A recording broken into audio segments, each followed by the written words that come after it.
Hello साथियों, नमस्कार। मेरा नाम विमला पाल। मेरे YouTube channel video with Vimla पर आप सभी लोगों का बहुत बहुत स्वागत है।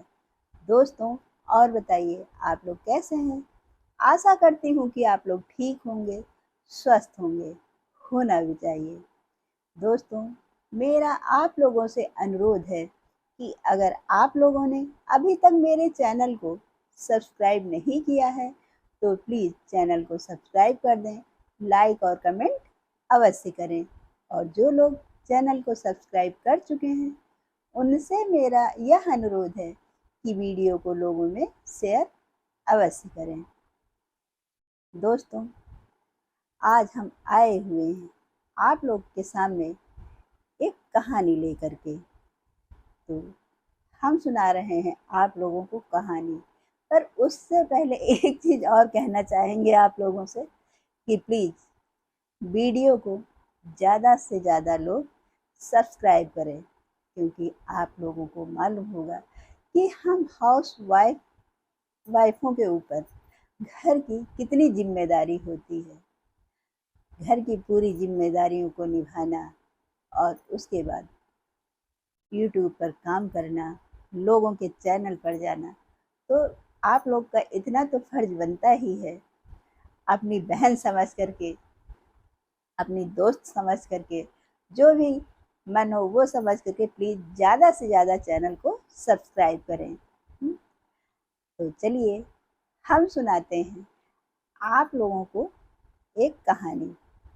है क्या, एक गांव में एक किसान अपनी पत्नी के साथ रहता था।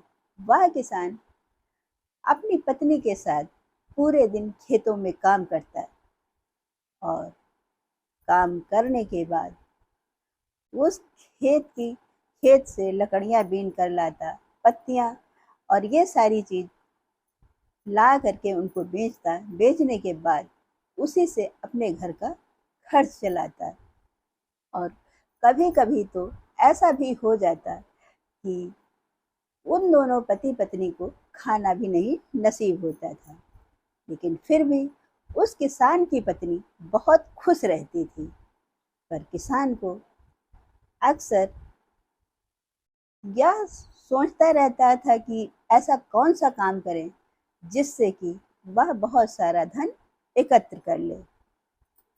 पर किसान की पत्नी, उसके पास जितना भी था उतने में वह बहुत खुश रहती थी।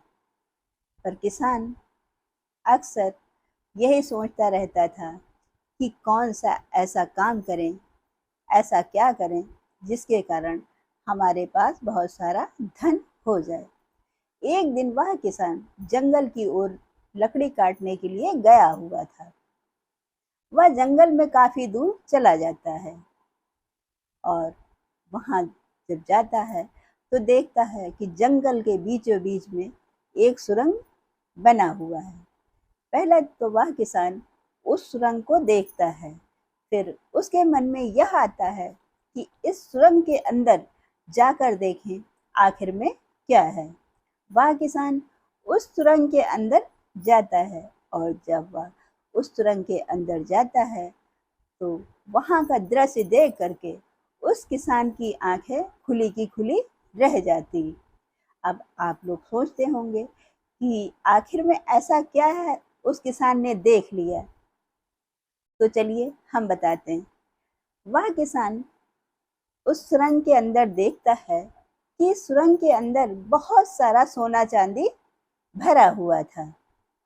उसको देख करके किसान की खुशी का ठिकाना नहीं रहता है।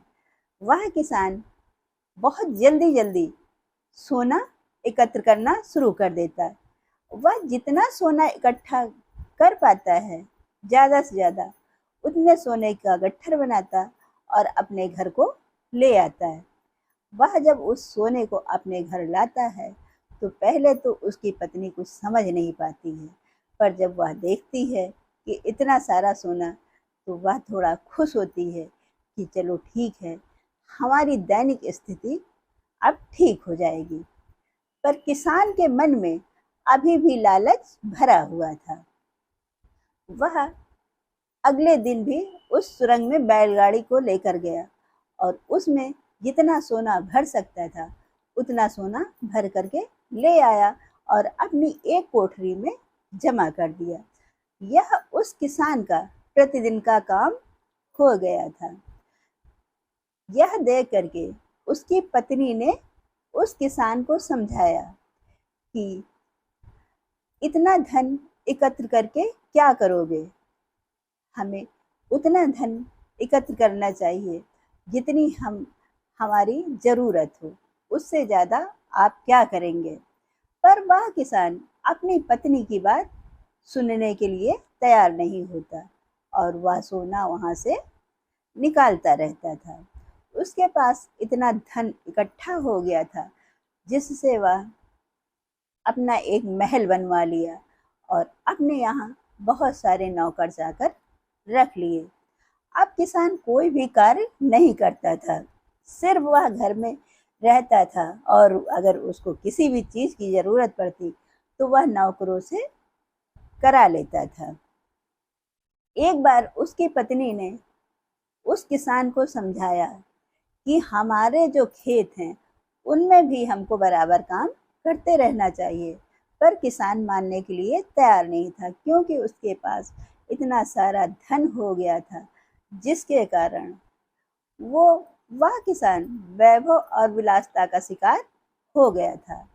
उसकी पत्नी ने उसको बहुत समझाया पर वह किसान नहीं माना। यहाँ तक कि उसकी पत्नी ने यह भी किसान से कह दिया कि अगर आप हमारी बात नहीं मानेंगे तो मैं तुमको छोड़कर चली जाऊंगी। पर किसान नहीं माना और एक दिन उसकी पत्नी उस किसान को छोड़ करके अपने मैके चली गई। पर किसान ने अपनी पत्नी को रोकने की कोशिश नहीं की। उस किसान की पत्नी तो चली गई। अब किसान को जो भी खाने पीने की ज़रूरत होती थी वह नौकरों को आदेश देता और उसको खाना वगैरह बना मिल जाता था, वह खा लेता था। इसी तरह समय बीतता गया। एक दिन किसान के मन में यह आया कि चलो अपने नगर में जा कर के देखते हैं कि हमारे विषय में लोगों की क्या धारणा है।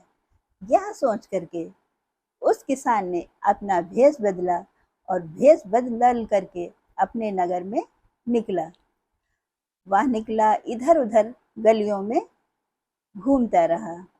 वहाँ पर उसको एक युवक मिला। तब उस किसान ने उस युवक से कहता है कि यह जो किसान इतना पैसे वाला है यह कैसा है, क्या आप इसको जानते हैं? तब वह युवक बोला कि हाँ, यह किसान पैसे वाला तो ज़रूर है, पर जब यह पैसे वाला नहीं था तब इसकी पत्नी इसके साथ थी, क्योंकि उस समय यह दोनों पति पत्नी बहुत खुश रहते थे। पर जब इसके पास इतना सारा धन आ गया है तब इसकी पत्नी इसको छोड़ करके चली गई। ऐसे पैसे का क्या काम है कि जब हमारे पास धन आया तो हमारी खुशियां हमसे दूर हो गई। यह सुन करके वह किसान कुछ नहीं बोला और चुपचाप अपने घर को चला आता है। पर उसी समय वह किसान यह निर्णय कर लेता है कि वह अपनी अय्याशी को छोड़ करके अब जा करके अपनी पत्नी को वापस लाएगा और उससे क्षमा मांगेगा।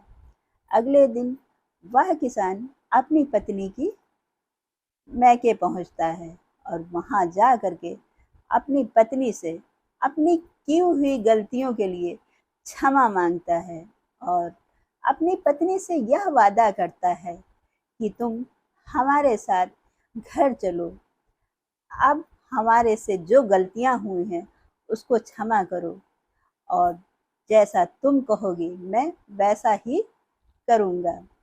उसकी पत्नी खुशी खुशी उस किसान के साथ अपने घर आ जाती है और घर आने के बाद में उस किसान ने और उसकी पत्नी ने मिल करके, उस किसान ने अपनी पत्नी के द्वारा कहे हुए शब्दों को याद रखा था और पत्नी के आते ही किसान ने अपनी ज़रूरत के हिसाब से धन को रखा।